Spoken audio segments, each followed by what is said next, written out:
Good morning, afternoon, or evening, depending on where you're joining us from. As we reach the end of the 2023 UN Behavioral Science Week, it is an honor for me to welcome you to this session on how behavioral science can be used to improve knowledge and information sharing.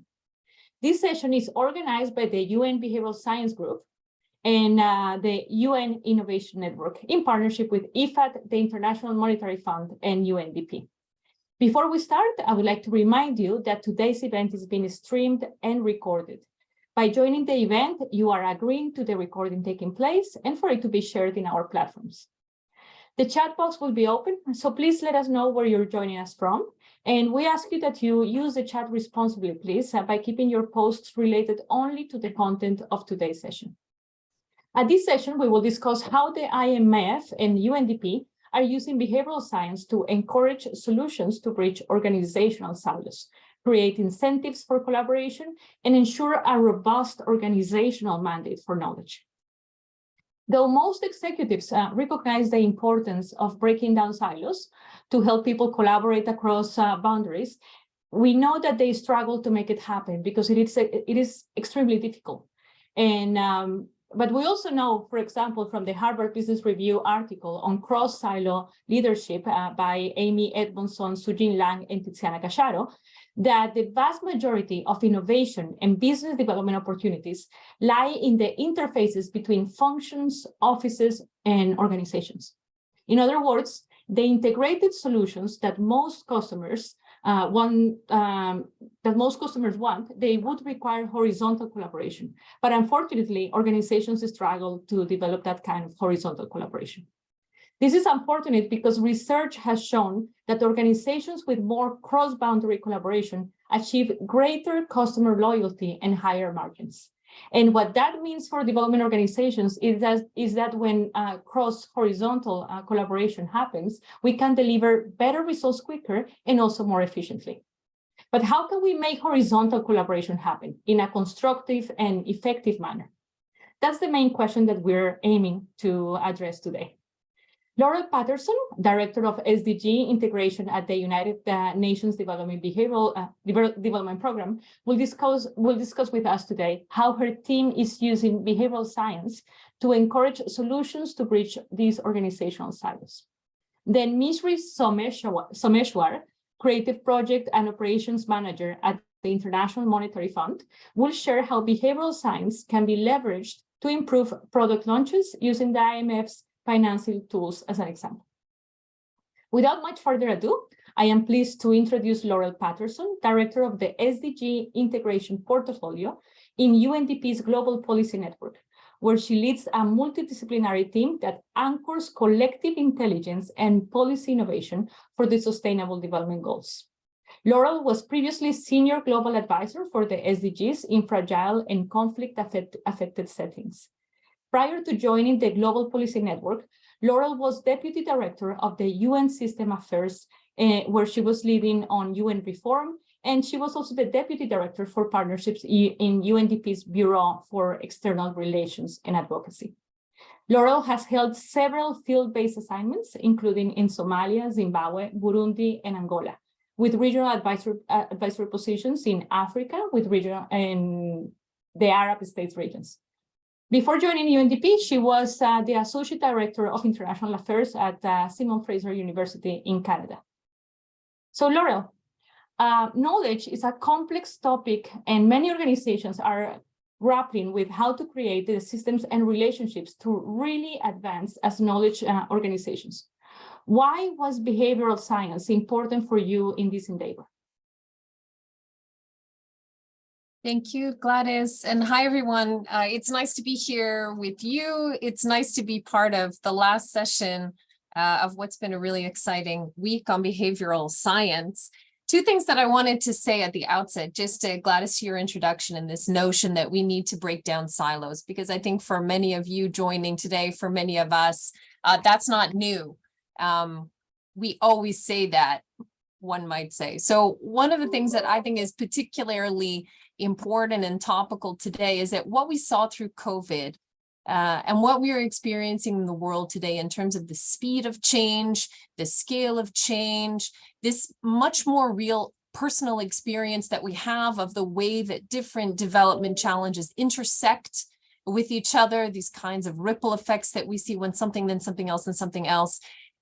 To me, that makes it essential that our organizations and our way of thinking evolve, or we can address those challenges. So now we see it and experience it.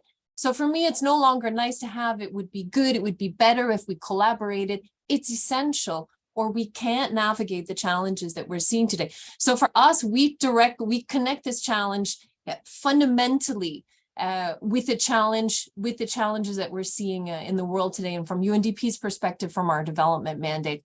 The other thing I wanted to say up front is that we don't think that knowledge it's not a question of management for UNDP. So knowledge isn't about management in the way that we're thinking about it. And I'll tell you a little bit about why we think so. Why? Because knowledge can connect us, knowledge can inspire us, knowledge can be held in silos, knowledge can hold us back. But trying to manage it reduces the potential of knowledge in the way that we share, in the way that we apply it to unlock new solutions. And that can't be managed. That can't be put in a library.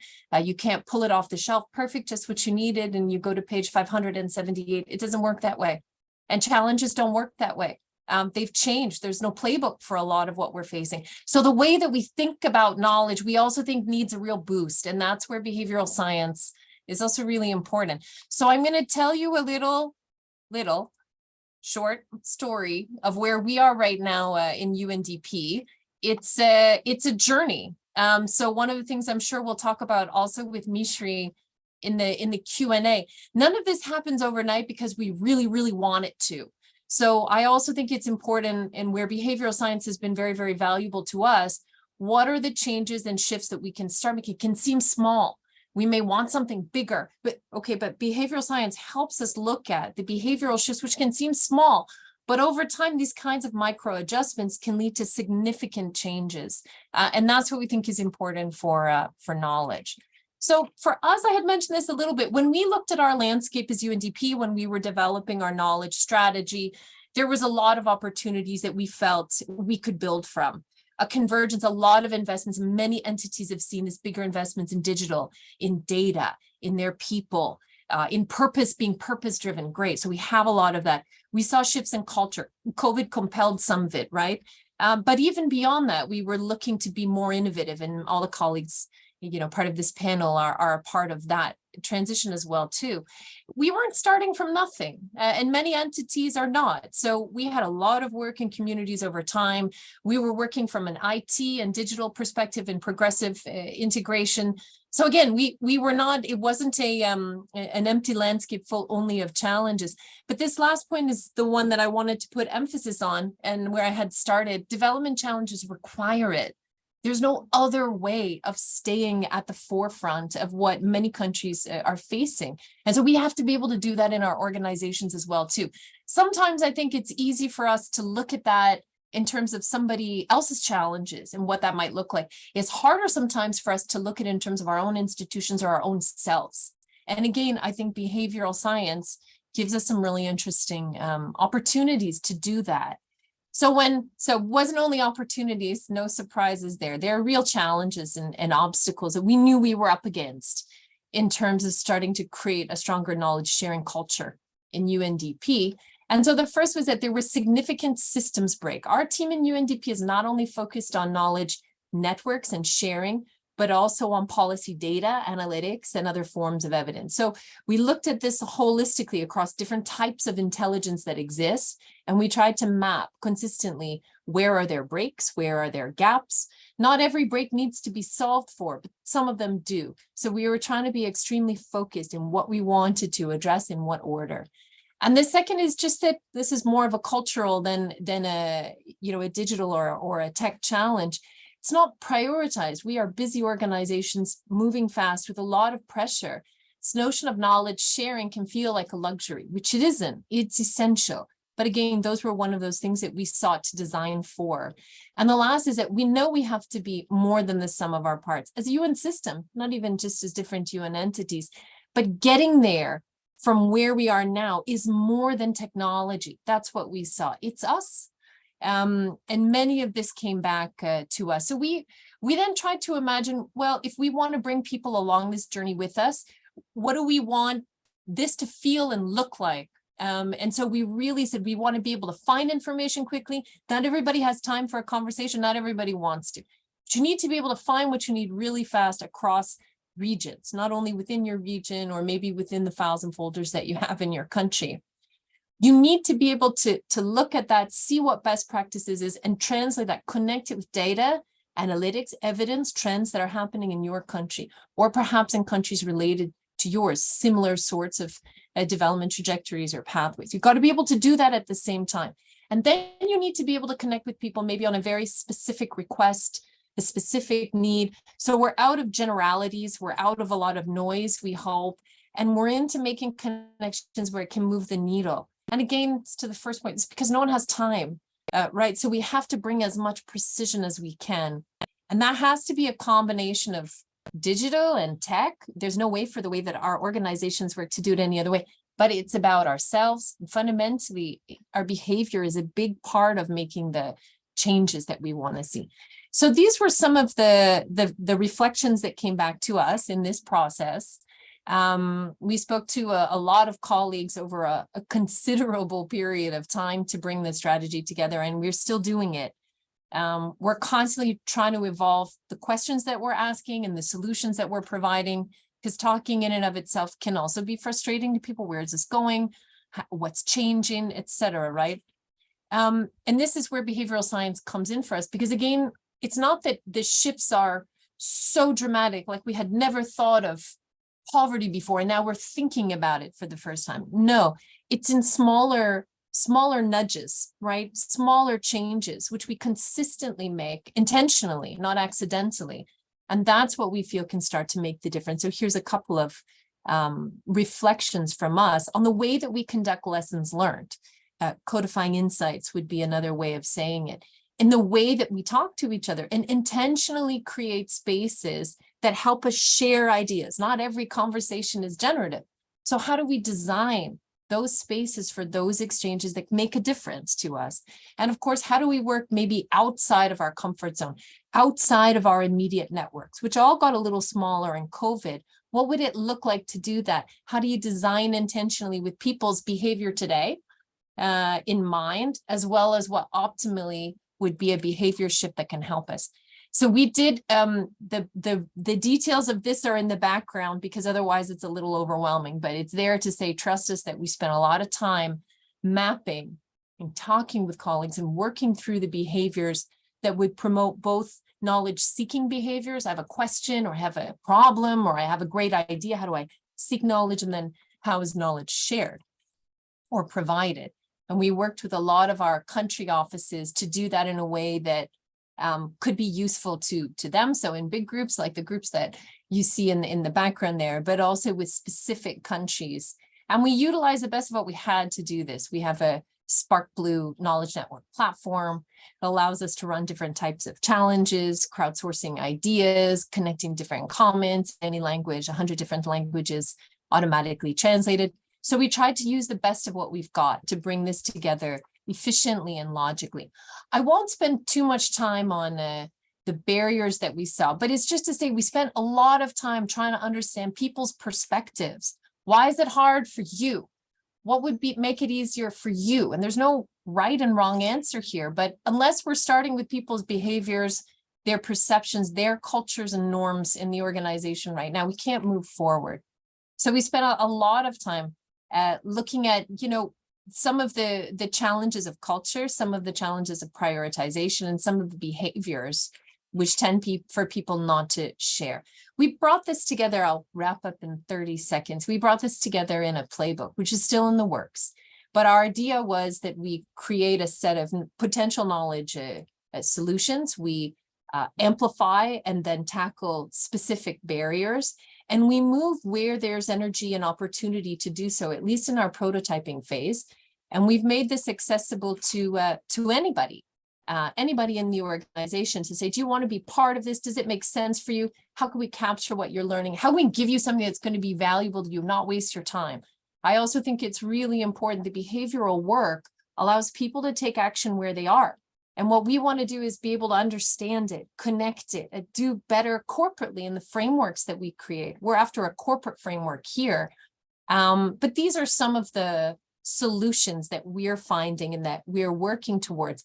And again, sometimes it seems so small. People say, "Whoa, that's a little bit disappointing. I thought we'd have more than this." But for example, trust and safe spaces is so critical to everything else. If you don't feel that you're able to share, you won't, and we miss out because of it. So that doesn't happen by accident. Trust doesn't happen by accident. Safe spaces don't happen by accident. So this is where behavioral science has really helped us to design, in this case with UNDP in mind, with how our colleagues are thinking and working right now, and what would support them to nudge and make some of these adjustments that we think can have a lot bigger impact going forward. So this is just to sort of share what has gone out to the organization. We are in the middle of it. We're going to pilot through July and September. We keep this very closely connected to other work. We're leading and sharpening our evidence base and making data and analytics more accessible to colleagues who may not be data scientists or come from different technical fields themselves. And it's all about putting different types of intelligence, different tools and approaches in other people's hands where they can use it, where they can feel empowered, and they can take forward what we know, that huge potential that we have in the UN system, but can be limited when we don't feel or we don't have the systems incentivized and so on to share and connect and do more as a collective. So that's what we're after. I wouldn't tell you it's easy, and you wouldn't think that it is, but keen to have feedback, really interested to hear from Mishri and what's happening at IMF, and open up the conversation with all of you. Thank you. Thank you so much, Laurel. And please do count on IFAD to stress test the playbook. I think it's very, very interesting. And hopefully this is not going to happen only within the UN, but, we were discussing before that it would be great also to get the IFIs, the international financial institutions, to participate, so that it's more of a, and why not, let's get also the private sector if possible. The more the merrier. At least that's our policy. Please don't go away, Laurel, but stay with us because we have more questions for you. And but in the meantime, I'm now pleased to introduce Mishri Someshwar, Creative Project and Operations Manager at the International Monetary Fund in-house creative agency. Mishri has over 15 years of experience in creative and marketing operations. Her work spans from project management, IT, business analysis, client engagement, and everything that it takes to make the creative engine run smoothly. She was telling me just a couple of days ago how she has this really, really strong background in marketing that has really helped in the work that she's doing right now. So Mishri has also a bachelor's in journalism from American University and a master's in human resource development from the George Washington University. Mishri, we were talking a couple of days ago about the unique value proposition of the playbook that you have. How does it relate to behavioral design and combine also with design thinking? Can you share a bit of that with us, please? Excellent. Thank you so much, Gladys. And thank you, everyone. I see we have over 160 people joining us today. So thank you for spending your Friday with us. In terms of the IMF and our innovation consultancy, or our lab, we're embedded within the IMF's in-house creative agency, which is a pretty unique place for us to live. And every project that we do, whether it's a website or an app or any other kind of strategy or process, uses design thinking as its foundation. So we're using that as the basis to empathize with users and build products and services and strategies that will benefit them and benefit our end beneficiaries who are out in the field. We've only recently started to integrate behavioral science into that, largely as another input into how we improve, how we build our products, how we increase adoption of our products and projects. And that is something that I'm excited to share with you today as a very concrete example. So I don't know if people are sharing in the chat what your expertise or experience level is with behavioral science or the types of work you do. But I think we are a good example at the IMF of how you can begin this process and integrate something that might be interesting to you, but may not necessarily have an understanding of how to do it. So with that, I'd like to share my slides and just show you really quickly how we did it in a very specific product. Let me go ahead and share that right now. Hopefully you all can see my screen. And since I can't see you because you're in a different tab, I'm going to go with yes. Yeah. We can all see your screen. Thank you. Excellent. All right, thank you. So let's just quickly talk about, I think I mentioned this earlier, is that we are housed in the IMF's Creative Lab, which is an innovation consultancy, and we make dozens of products a year. And part of that challenge for us means how do we integrate behavioral science into the work that we do? Because our end goal is to make better things and help more people use them, right? That's, I think, everyone's purpose here is to benefit the end beneficiary more. So we've done that with behavioral science in 3 ways. So of course, we have embedded a scientist in our team on specific projects where we have a lot of control. We've of course done sort of general presentations across the institution to educate the IMF about what behavioral science is, how it could impact their work, how it could improve their work. And then lastly, this is the piece that you're going to see that's the most relevant to what I'm about to share with you, is how we've built capacity within our team to apply behavioral science on specific projects and processes, right? So the piece that you will find in today's session that we're going to discuss is about the launch playbook. As I mentioned, we build a lot of products, but we don't have complete ownership about how those products are launched and deployed in the field. That is typically owned by the business owner. So we wanted to think about, well, how do you improve what will ultimately affect the success of a project or the product that you're building? And we decided to leverage our in-house scientists to help us build out a playbook that our team could use. So what that means is that we have this playbook that we can use for our team within the lab to decide how best to intervene with the business owner to create a successful launch. And in parallel, what are the best ways to improve the launch and ongoing deployment, right? So it's 2 phases. It's how do we better interact with our business team? And in parallel, how do we also create those strategies that will improve the end beneficiary's experience and likelihood of using what we're creating, right? So here are some assumptions we've heard about product launches. And if any of these sound familiar to you, feel free to share that in the chat.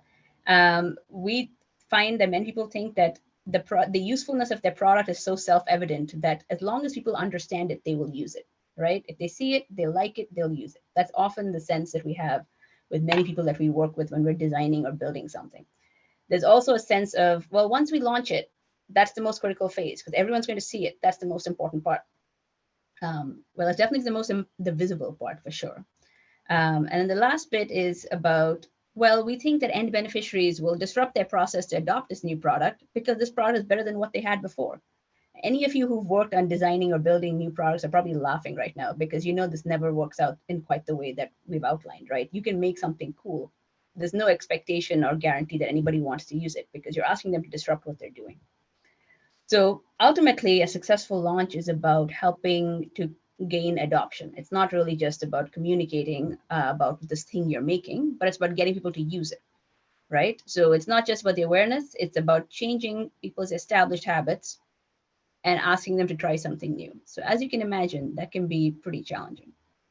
So here are some of the strategies that we outlined and that we're starting to use now within our team, which is how do we work with our business owners to actually get them to think about the launch earlier on? Because I think that's part of the challenge for many, is that they're thinking about the launch closer to the finish line of their project, not so much in the middle or the beginning. In the middle or the beginning, they're just thinking about the product itself that they want to create, right? So these are just ways for us to engage them earlier on and to get them to think about messaging, eliminating barriers for using a product, engaging end users earlier on, not just in the designing of the product, but in thinking of how they might start to use it.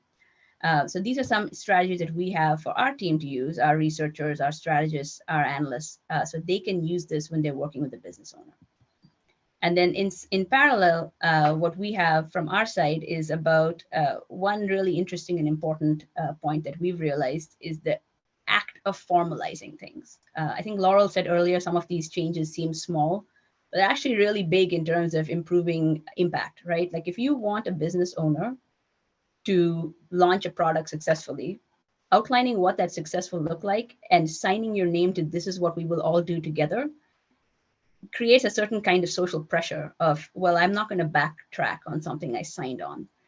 As I said, a very small thing, but a very impactful thing if you can get it to work and get people to sign off, because then you're more likely to see an improved outcome.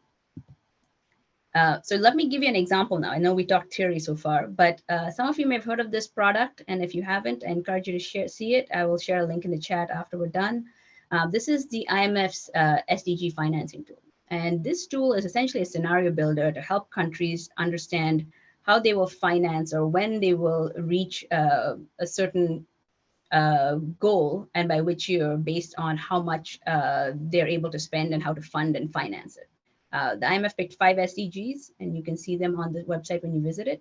And we worked for 2 years with the business team to build this product. It's a huge, huge endeavor, and huge kudos to that team for what they did to make this happen. But if you had seen the initial product they came to us with, it was an 80-tab spreadsheet, right? And then we helped them convert this with our colleagues in IT into an actual scenario builder.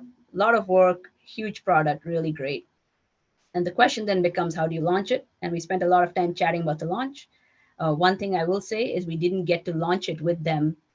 We didn't get to plan the launch with them from the outset, as our playbook would suggest, because the product was already in progress. So what we did instead is we tried to create later interventions with them on how we could actually improve the launch. So if you remember, I mentioned to you that they came to us with an 80-tab spreadsheet, maybe it was 60 tabs. I don't know how many tabs it was. And the goal was for them to partner with country authorities who would fill out the spreadsheet with an IMF economist supporting them, right? So now we're saying, go build a scenario builder, fill out the data yourself, and it's relatively straightforward compared to the spreadsheet. But what are the odds that someone's going to do it? So there are a couple of interventions that we have started to plan with our business partners on that.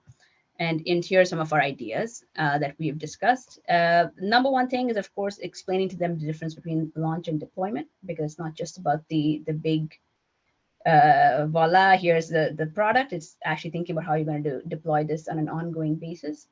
And the other part that we found were really important is the last item. There's a lot of bullets on here, so you can have a look at them when we share the deck. But the last part's really important, right? Traditionally, something like this tool, if it was in a giant spreadsheet, would be shared with somebody with potentially on mission when an IMF economist is in your country and is sitting right next to you, while you, country authority from, the financial ministry of country X, is sitting in and filling it in, and they're sort of guiding you through it, right? Now we're saying, actually, you could do a lot of this by yourself, and you spend your time in a discussion with the IMF economist. What is the likelihood that someone wants to switch their practice when they feel more comfortable having that person sit over their shoulder and say, here's what you type in, or here's where you fill this in? So part of it then for us is thinking about how we change default behavior, right? If our default behavior used to be, you fill this out and we'll sit with you while we do it, you're going to continue with that. But if you flip the default and say, you're going to fill it out first, and then when we meet, we will spend our time walking through the outcomes of what you found, that sort of changes how you're likely to use this tool, right? Because if we don't fix the defaults, if we don't think about what avenues people have to change their normal behavior, we wind up with a solution that people may not use, even though it's probably better than what they had before. So this is just an example of how we've started to use it. And I think the long-term implications for us is that we're going to apply this to more projects, more products. This is just a starting point for us, as we only launched it a couple of months ago. So we're very excited to begin using it. And we will, of course, have more to share with time. So I'm going to stop there. Thank you all for listening. I know it's a lot to pay attention to all these slides. Look forward to taking questions from everyone. Thank you so much, Mishri. We do have questions in the Q&A box, but before I go to the questions, I wanted to go to a couple of follow-up questions. And also we have, I think I could say a burning position in the chat. I don't know if you're reading, Laurel and Mishri, but both Kay Abbott and what's the name of the other person in the Melissa Keel, they are addressing something that has also happened to us in IFAD, because IFAD has also developed a behavioral science toolkit. And this is something that, every time that we talk about the behavioral design and bringing behavioral design into projects and making sure that we're being human-centered, one thing is to talk about it, and a very different thing is to implement it. And a very, very different thing is to get people to use it and adopt it, and being convinced that the that the time that they devote and the efforts that are devoted to this are worth their time and the resources that they have to invest on this.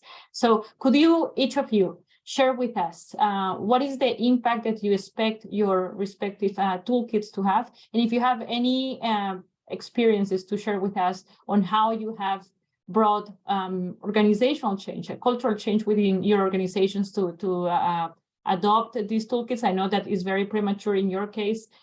We have been using it for innovation challenges, and so we have some results on how effective this can be. But please share the experiences from your organizations, and hopefully we'll be able to at least answer partially the questions that we have from Melissa and from Kaya. Thank you.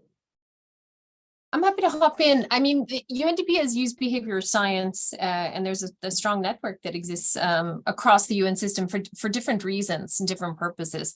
So we're experimenting with it for the first time on knowledge, and does it support us in knowledge sharing? So that's what I can speak to. I think there's no shortage of examples of the way that different policy areas, different development challenges have benefited from bringing a behavioral science lens to the work. I think what's important, there's no silver bullet. That was what I was also writing back to some of the comments. So the suggestion isn't here that UNDP is now going to drop everything else that it's ever thought was valuable for understanding development challenges and organizational change, and we're just doing this. Not at all. What we realized in the work, particularly around knowledge and knowledge sharing, is that this is a gap. It's an underinvestment. What we have tended to do in UNDP in the past, when we looked back over our own knowledge investments, say over the past 15 years, is our experience has been one that has preferenced technological investments. We have preferenced systems, apps, tools that we think are going to get people to do something that hasn't worked. But why? When we go back and talk to people and say, I don't want another chat bot. I don't want another way of, it doesn't help me. Sometimes I want to be able to connect. I know things, other people know things. You can't find it this way. It becomes too noisy. So for us, the point really was to say, what are we missing? It wasn't to say, let's add one more thing to already a heavy load, but this is a gap, and we don't put time in this area. Now, for all of us, and even for some of the questions coming through in the chat, it is a cultural issue. If we're going to say, no, we're going to find technical solutions, we're going to go back to our trends, we're going to talk to each other in better bots, it's a digital thing, we can solve it, we won't. It's as simple as that, because we aren't addressing some of these human behavioral barriers. So I think it's not to say you don't need a roadmap, you don't need a plan, you do, right? But you also need to consider some of the behavioral opportunities and barriers that you're going to face in implementing that plan. And my sense is that for many of us on the UN side of the equation, that's not where we spend a lot of time. We may spend a lot of time on how we convince somebody else in government or in civil society, some of our partners on a tough issue, but turning the lens back to ourselves, what would we need to shift? That's it. That's a different question, and it requires some time and investment. So again, for me, rather than an overinvestment, I don't think we're at any risk of overinvestment, in this area, or making stuff really hard for people. It's a question that we have found people want to put on the table because it's a gap. Now, to take one practical example, which was suggested here, people find there's no spaces for them to connect with each other. People don't, like in our experience from UNDP, people don't feel comfortable putting things into text boxes. Sometimes bosses tell their staff, until you clear it by me, you can't type that experience or so on in. And we tend to censor ourselves in what we write down. So it was important for us to say, how can we create spaces that don't waste your time, that don't amount to nothing? So you have to design intentionally, where people on the issues that are really important to them can share with others that are struggling with the same problem or could benefit from learning where there's been some breakthroughs. That needs to be a human space. It can't be recorded because people tend to censor themselves again. But we've been working through specific methods so that we source those issues intelligently. We design those spaces so they don't waste people's time. And we codify in a way that doesn't break the confidence or the trust that's starting to be built in those rooms. Again, what's going to happen when they go back to their desks? What is this going to look like in terms of organizational change metrics or development? Yeah, that's part of a bigger continuum. That's why I say it's not only this and then we feel happy, but this piece matters. And our sense from staff is that they would be willing if it was designed well. Nobody wants to come into a room designed like we normally do. Everybody sort of shares a little bit, predominant culture rules, and we all leave again, kind of feeling the same as we came in. So again, not everybody needs to spend time in that area, but for us, we're building knowledge services with specific metrics to help us design that intentionally, not expect that it just happens. And we'll see whether or not these kinds of investments move us further than some of the technological investments we've made that haven't in every case been as successful as we would have wanted them to.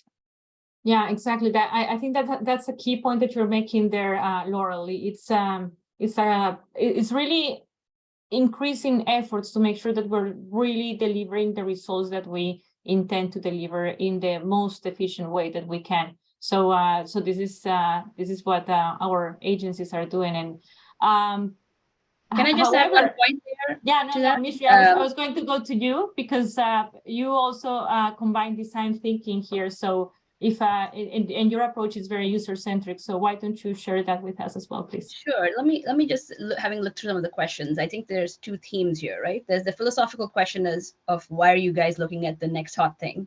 And there's the practical question of, okay, how much money do you guys have to make this happen? And let me tell you bluntly, we have not invested a lot of money in behavioral science, right? We have, if you looked at my very first slide, which I maybe blazed through a bit fast, what I said was, there are three things you can do, any organization, whatever your size, whatever your impact. If you want to test out behavioral science in your institution, pick a project where you have a lot of control, okay? If you have control, you're able to demonstrate value. And if it turns out the value isn't there for you, great, you tried something, it didn't pan out, that's okay. But I think if we approach behavioral science as a top-down thing, then yeah, of course, you might say, my God, that sounds like a lot of time and money and effort, why would we bother? We have chosen a bottom-up approach. We've said, let's pick a couple of projects. Let's test out a behavioral approach. We chose a very important project, actually, which if some of you may have seen earlier in the week, we actually used a behavioral scientist to design our signage for back to office after COVID. So how do you make people work in a building safely? What can we learn? What do we know about existing human behavior and how we can improve people's likelihood of something as basic as washing your hands? Right? Something we don't have to think about 5 years ago. Now we think about it all the time. So it can have, in that particular case, it had very tangible practical impact. We chose a very narrow project. We had a lot of control, a lot of buy-in from our management on that specific item. And what we do is we have shown success there, and it gives us the leeway to keep trying and experimenting. So that would be my suggestion to you all. And do I think it matters in terms of impact? Should we keep trying it? Yeah, we've seen value in it because at the core of it, our work in the lab, the creative lab within the IMF's agency, in-house agency, we found that it helps us better understand, empathize with users and improve their adoption of our products that we are designing to benefit people, right? Nothing we're doing is for profit. It's to improve somebody's experience, is to improve someone's access to finance or to improve somebody's ability to understand an IMF policy. These are really big topics. And if we have another tool in the toolbox, I think we should use it. So that's how we've approached it in a very positive but experimental way, so that there's no obligation to, oh, if this doesn't work, we will never do it again, or this is now a must-have, we must do it. It's just having the experimental mindset, I think, will help more people in more ways. So let me stop there. Thank you, Mishri. Could I go back and ask a couple of questions from the most voted questions in the Q&A? Jethro, and I hope that I'm pronouncing your name right. He's asking, or she's asking, what do you see as opportunities and challenges to knowledge sharing that will be posed by artificial intelligence? He's saying, I am asking this in the context of knowledge sharing as being part of a social process. Who wants to take the question? That's a good one. Yeah. It's a good one. And I think that's, again, I mean, these are issues that are evolving. So taking one step back from your question, one of the things I think is important for us is to create spaces where we can explore the issues and our understanding of them from different perspectives. We can bring technological insights into the room. We can bring data scientists, our best experts. But again, the implementation, the use and the interaction with these is by many people.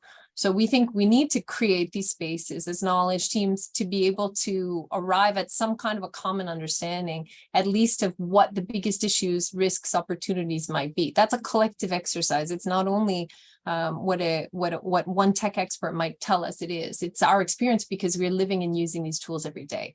Now, from our side, I think there's a lot that can be done. What we want to be able to do at UNDP is make it as easy as possible to find the expert, the insight that you're after, and drown out a lot of noise. And so using AI and those different functions to be able to ask questions and sift through a lot of existing material quickly, that's a good thing to do. If you make the leap to say, so therefore that's the solution, that would be where I think there's some challenges. But using AI to be able to sift through a lot of stuff fast, get you closer to where you want to be, that would be a great contribution. How that plays out then going forward is a little bit different. And I think that's where, again, for us, the two pillars of our work are around maximizing, optimizing tech and digital, so that we can understand, share things at speed, at scale, all of that, use AI to do that well, understand what you're doing and what the risks are within it, but connect it with people.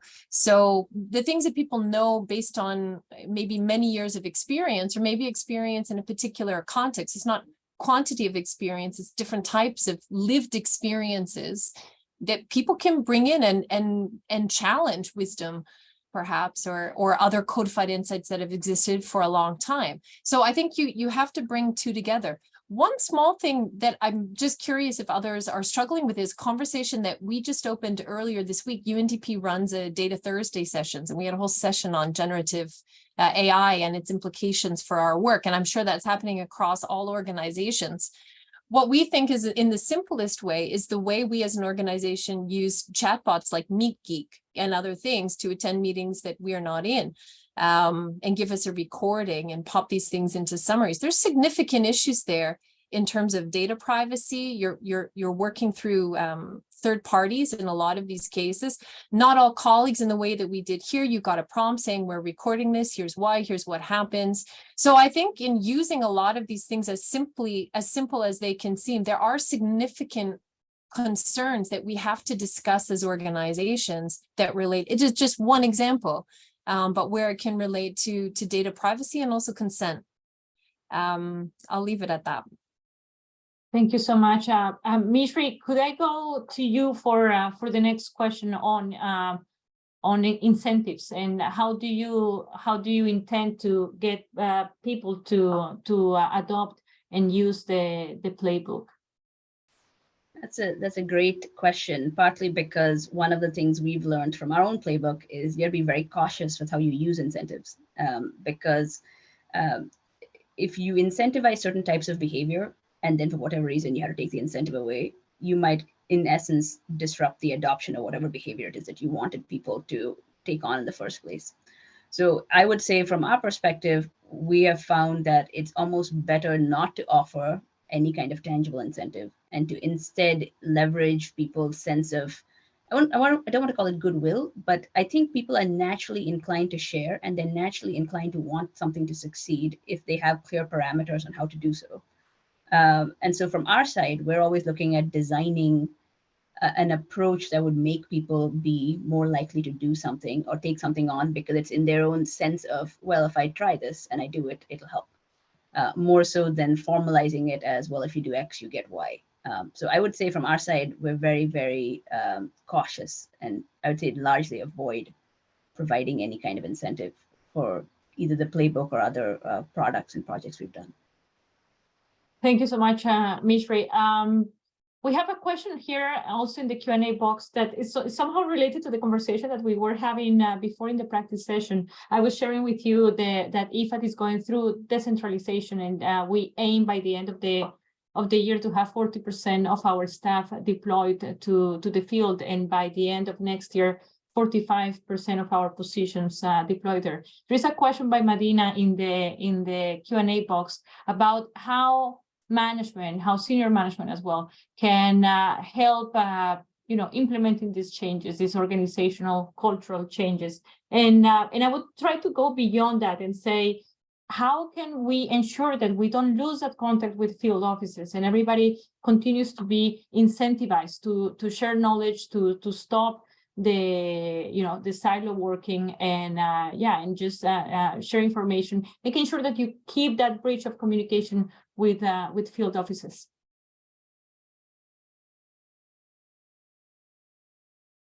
Thanks. I can come in first, and then Mishi, maybe you want to come in too. Yeah, it's a really important question. I think, again, the value of spaces like this is that we're all working through it and grappling with these challenges ourselves in different ways. At UNDP, we benefited from our senior leadership being extremely supportive of this work, of trying to find this balance and make intentional investments in technology and digital that's going to move the needle, and in people. And in spaces and in exchanges and so on. So with a wider understanding of knowledge from different disciplines and from different generations, et cetera. So we've had a lot of support for that. And that's needed in big organizations or decentralized organizations, that you have your leadership engaged. But, and along with that, and Mishu went a little bit to the point that you were just making about people seeing this as part of it, having value to their work and being part of what they see as important and so on. For us, it's been really important that this is providing insights or assets that empower people to tackle challenges, tackle tough issues, use their knowledge in the most effective way that they could against what they're experiencing in particular spaces. So if you really think about that and the work that I think many of us are trying to do of activating networks and connecting networks, this notion of command and control, kind of central versus periphery, I think that if you're going to ask me what's outdated, that's an outdated model that we really need to work to flatten. People need to feel empowered and be empowered and take action where they are. That's what will change things. You need central, top level management championing. That's very, very important. But you need confidence, action confidence. You need these infrastructures of connection. So we need to be able to track and tell good stories and share things that we're learning as we go. But I think fundamentally it needs to be a shift in the way that we look at ourselves. It's all 143 of us. It's where you are. It's you. It's what you're going to do. And often in big organizations or decentralized organizations, you can feel very disempowered. You feel one part of a million things and you're waiting for bosses and they're so slow, this kind of a thing. We all experience that in different ways. So for me, part of this work, getting these systems right, listening to people, valuing them, valuing their work, creating opportunities for them to share, for them to be seen. It would ultimately be so that they can bring the best of what they know, their experiences to challenges. And to me, that's the most exciting movement that I think we need to be actively, intentionally designing for in the UN system. And we need to know, and staff need to know wherever they are, it's you. It's you. It's nowhere else. And this doesn't happen anywhere else. And again, it's one part of a toolbox, but that is where behavior science can support us to be intentional and then also to sort of track what's changing. I just want to add, I want to add one point to Laurel's here about, I think Medina had said, what's something that's tangible and manageable that we could do. So what I always say to people is, don't try to change someone else's behavior until you change your own. I think Laurel suggested that as well. And what I mean by that is I'll give you a small example from some of our field office interaction. So we work with, dozens of field offices around the world, and we support them in whatever they need to sort of build out, let's say, as an example, maybe their brand, maybe their local offices, creative needs, whatever those might be, to run their events or to produce webinars, whatever they're doing locally, right? That's a very tiny example. The traditional way might have been a couple of years ago that they would either figure it out themselves or they would occasionally, if they knew somebody, come to us, right? Those of us sitting in DC as the headquarters. So we flipped the script. We said, what do we need to do to help them before they ask us, right? So we went out and found out. We went out and helped people one by one, example by example. So we could say, hey, we help the center over here. We can help you do the same thing. Right? You could say, oh, that's a kind of business development. Yes, it is. But my point is, identify the behavior you want to change and then change how you would act, because that then changes how people would react to you. Because you can't give people information and say, oh, here's some information, please change how you're going to do this. You're better off getting them to change their behavior first. And they're not going to change their behavior until you change yours. I know it sounds very meta, but I think that is ultimately the way to do it. And I think with organizations like ours, which are really large, you're not going to have one big success. It's often a million tiny successes, and you kind of link the daisy chain and you figure out where the success was. But that's something that I think has been an example in our case of, we didn't have a lot of resources to devote to it. We just changed some of our own behavior, some of our own practices, and that led to improved connection with our field offices. Thank you, Mishri. I think that both you and Laurel have made two very, very important points around accountability and empowering the people in the field. Both are quite relevant in terms of accountability, so that we don't expect that someone is prompting us to do those things and to share knowledge, but also starting the process from ourselves. And then the empowerment part, which I think is also quite relevant in terms of ensuring also that those processes are also taking place in the field, and that they're initiated there because we're empowering the field offices to do that. Let me move to the next question by Melissa. She's asking if behavioral science is better placed in development work than emergency response. Who wants to address that? Melissa, two things I might add there. Not perfectly related, but hopefully still supportive of giving you a good response. We've done a lot of work on systems transformation and systems leadership, and that builds into some of the perspectives that I was sharing. And same, Mishri, I really appreciated what you just said as well too, about figuring out how to start with yourself and recognizing that your behavior is part of the cultural fabric. So making those changes, which is really the only thing that's in your control, it's not other people's behavior. It's a very powerful way of moving the needle. And what happens, we found when we're working at systems or transformational leadership, is that you start to see things differently that were always around you. So again, there's no silver bullet, there's no the skies open up and now I see something I didn't see, but I notice small things perhaps differently than I would have before. And that gives me a way of connecting with people differently than I might have before. An opportunity arises. It could have been there before, I didn't see it. And we all know that our brains and it's the way that we function, we filter out a lot and we see things in a very specific way. So intentionally building out those spaces is important. And there's been leadership from the International Red Cross and others in the humanitarian space to support their people with these very same skill sets. And I think it's not behavioral science per se, but it's related.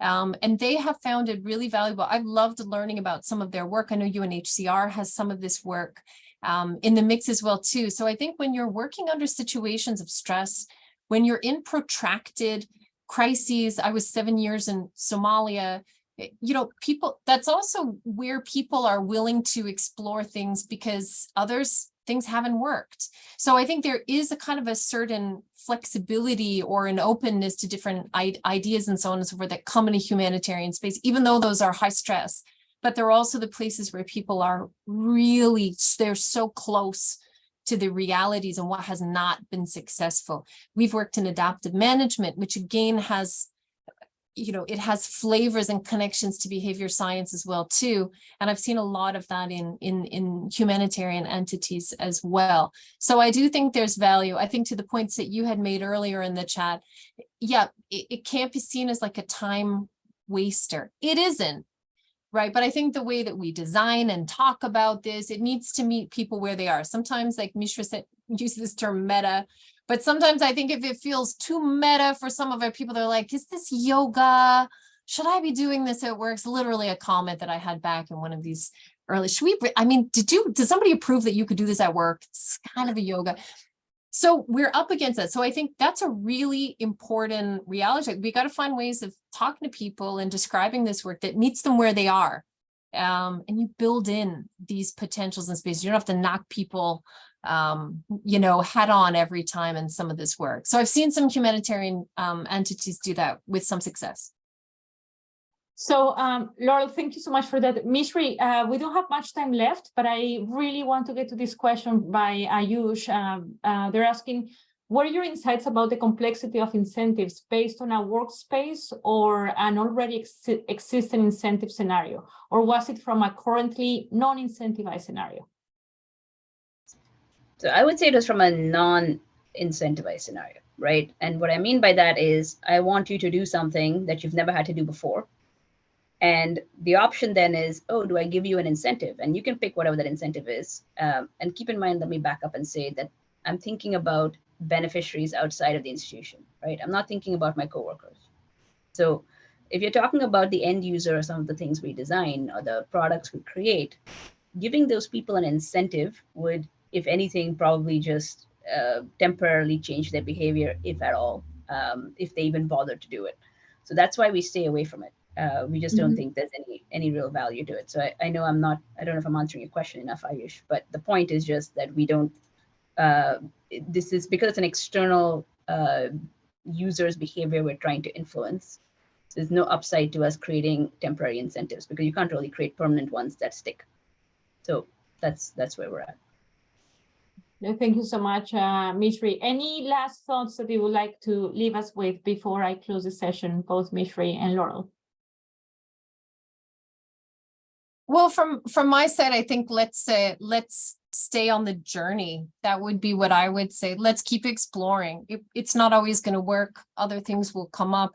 I think we have to also try to create spaces where we can just share openly, test things out, but keep an open, flexible mind, because what we do know is what doesn't work and what hasn't worked. And that's where we are in 2023.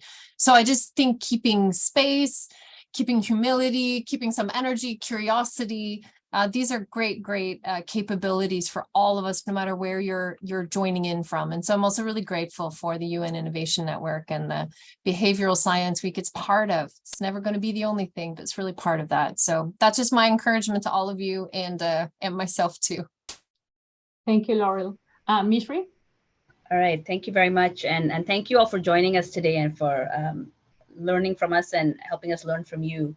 I just wanted to say to everybody, I think I've said this earlier, but look for the quick wins and small ways that you could experiment. I think resist the urge to think top down. I know I've said that earlier, but it's something I always, and that the team that I work with always thinks about, is to resist a traditional bureaucratic top down approach, because then it takes a really long time to try anything. So give it a shot on something small, see if it works. Celebrate the wins. I think the celebration we don't do enough of, and I encourage everybody when something works out to give each other a pat on the back and say, we tried this out, it went great. And to sort of think about how you might scale and improve things. But don't ever feel overwhelmed by what's possible. Just pick a small place to start and then celebrate that victory and build from there. So that would be my general advice from our experience on trying to use behavioral science in our work. Mishri, this I have to second that so many times, because I agree with you. We sometimes focus so much on the negative feedback that we forget about celebrating the strengths and the wins. So let's do more of that.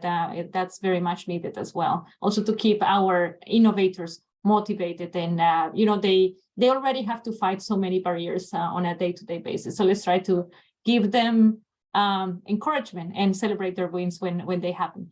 So with this, I would like to close the session today. Before we leave, I would like also to invite you to the IFAD Innovation Day on June 28th. You can join us online or in person if you're in Rome. And I also wanted to thank our speakers, and huge thanks to Mary McLennan and to Johanna Joachim at the UN Innovation Network for leading and organizing this fantastic UN Behavioral Science Week. Thank you, Laurel, Mishri, the audience here. Thank you for your questions. Thank you, everybody. And we'll see you hopefully next year, but also at our events, the learning events. Bye. Thank you. Goodbye. Thank you, everybody. Bye.